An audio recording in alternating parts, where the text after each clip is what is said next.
better watch out if you ignite him. He's a road ahead of full prophecy to be the greatest beast the world has ever seen. I feed him every day like the bones clean. I feed him all the hate and he grows me, and he gets claws real big, pissed off quick. And if you cross him, you might drop dead. Metaphorically, of course, settling the score, never getting bored, loves the blood and gore, always wanting more freedom from the source. They don't really understand until they feel the force apart. It if you start shit, you'll be heartless in the darkness, torn apart quick. You left scars ripped, you'll be chewed up and discarded.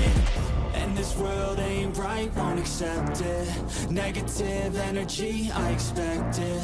Once it's in your mind, it's infectious. So fight for your life and reject it.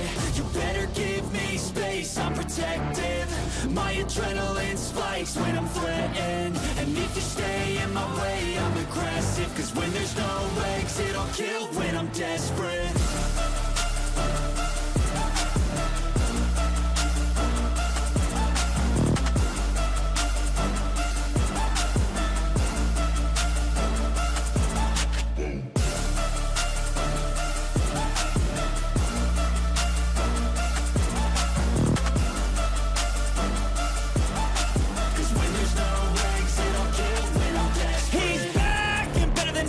I can feel my heart rate, adrenaline pressure. It's stormy weather, lightning, thunder, pouring weather. Yo, I'm a go-getter, try to do it like me, but I do it better.